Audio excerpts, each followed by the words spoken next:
Are you unsure of who to play at the running back position this upcoming week? I'm going to give you my running back rankings 1 through 20 in this video. I make new content like this every single day, so make sure you hit that subscribe button. And with that being said, let's get into the video.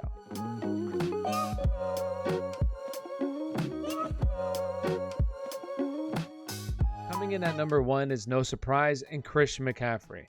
He's already on pace for 1,000. You're playing him every single week. He's the running back that has the massive upside due to his receiving ability. So number 1, Christian McCaffrey. Number 2, Dalvin Cook, and he gets Seattle this upcoming week. And I know that Derrick Henry just went nuts on Seattle, but it also took him 41 touches to do all of that. So this is a tougher defense to run on, but Dalvin Cook is one of the most explosive players in the NFL, and if you have him, obviously you're playing him. So number 2, Dalvin Cook. The next player is Derrick Henry, and he just went off on Seattle. But one thing that I do find really interesting with Derrick Henry right now is he just saw 6 targets. 6 targets. That was the first time in his career. It's the first time in his career that he's gone over 4 targets in back-to-back games as well. So it's looking up for Derrick Henry, and he could possibly finish as RB1 this upcoming season due to that receiving upside that we've never seen out of Derrick Henry before. So Derrick Henry, number 3. The next player is going to be Alvin Kamara. And I've seen some people nervous about Alvin Kamara, but right now he's seeing over a 23% target share in this offense. That's by far the most of any running back in the NFL right now. You're playing him every single week.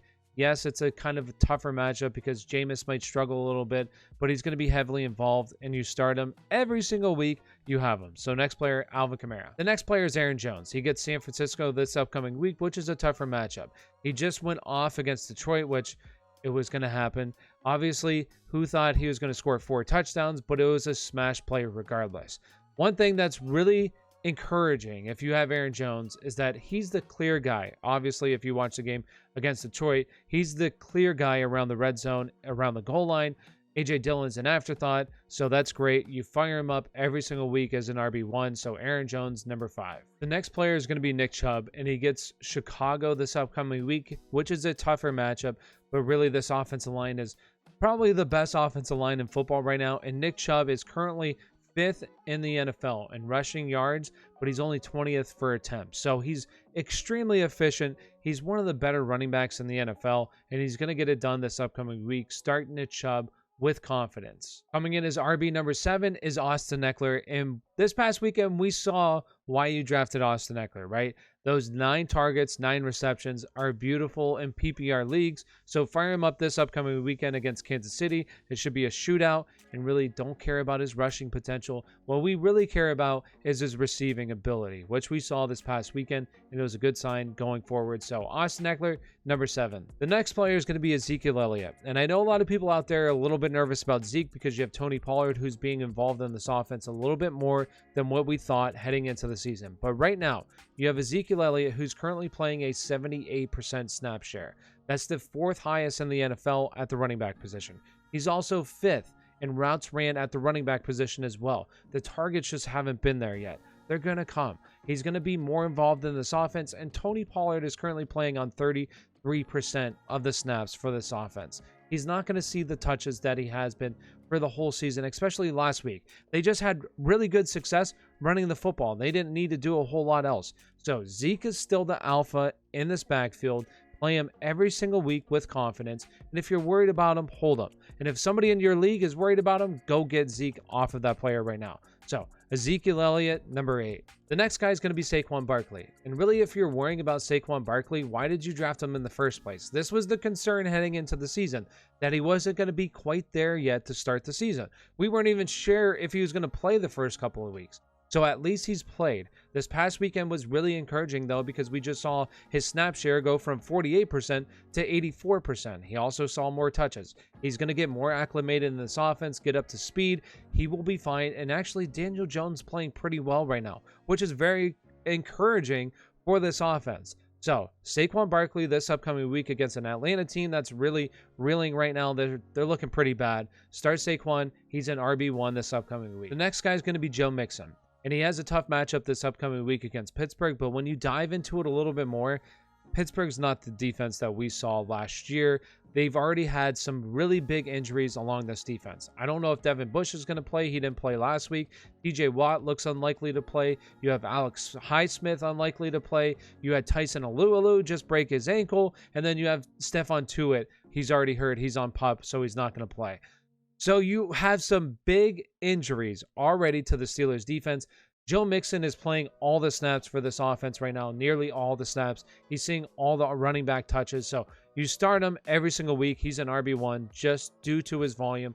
And yes, it wasn't the best week last week, but he didn't get in the end zone. If he would have gotten in the end zone, it would have been a better week. So start him with confidence this upcoming week. Joe Mixon, number 10. Coming in as RB number 11 is going to be Jonathan Taylor. And he gets the Tennessee Titans this upcoming weekend, which the Titans right now defensively are a mess. Really, their secondary is really bad right now. Especially like you start all your wide receivers against Tennessee. But right now you get Jonathan Taylor and company playing against Tennessee. And right now you also have Carson Wentz dealing with 2 sprained ankles. So it's going to be interesting to see if he can play. And if he doesn't, how does Jacob Eason look in this game? So there's a little bit of concern here for Jonathan Taylor. And heading into the season, you knew he wasn't going to play on all the snaps. But this past week, he played on under 50%, which to me is not ideal. You don't want to see that, especially for a guy that was probably drafted in the first round or second round of your draft. So that's a little concerning for me, but still he's a guy that he's explosive and he's seeing all the work around the goal line, just hasn't converted yet. So that's a plus. So Jonathan Taylor for me is number 11. The next player for me is going to be Najee Harris. And listen, I love Najee Harris. I'm a Steelers fan.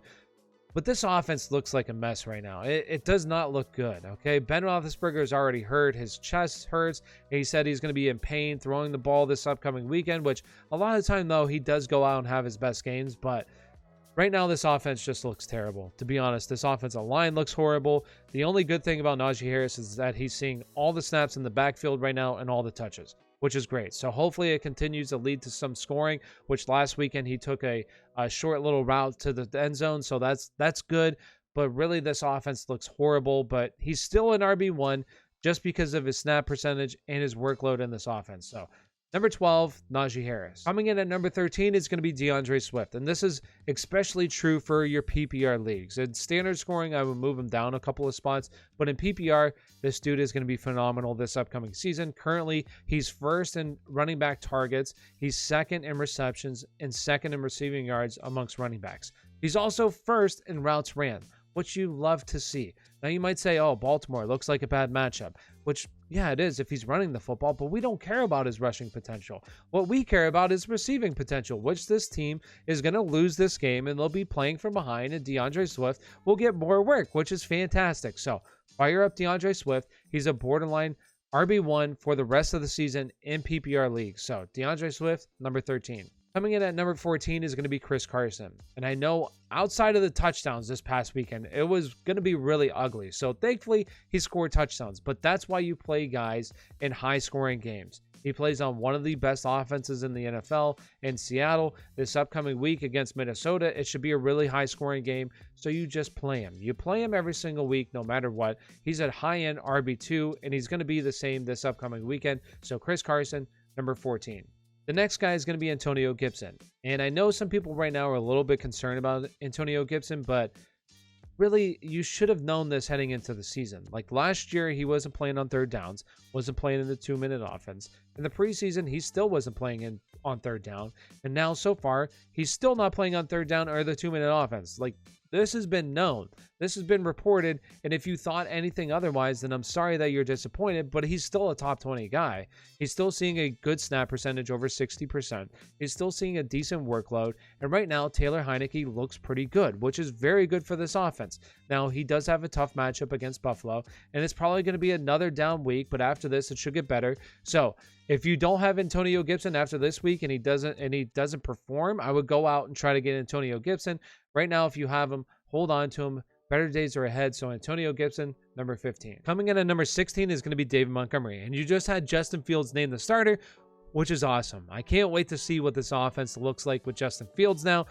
But it's going to be interesting to see exactly, does he limit David Montgomery's rushing potential a little bit, especially around the red zone, because he likes to rush it in rather than, hand it off. Maybe they get a little bit more creative than they would with Andy Dalton, obviously. And then how does it work with dump offs?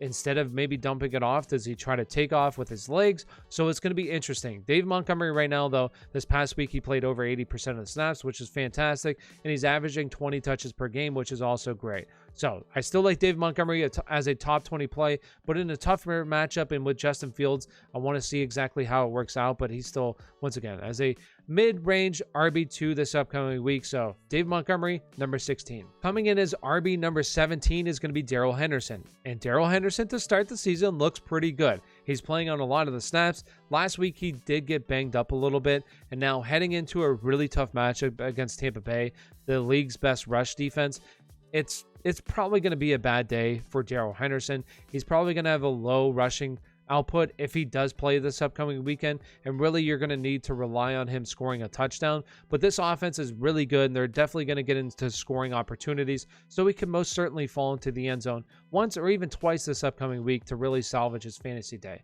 So number 17, Darrell Henderson. Coming in as RB number 18 is going to be Miles Sanders. And heading into the season, I wasn't the biggest fan of Miles Sanders, but so far, Boston Scott is a non-factor.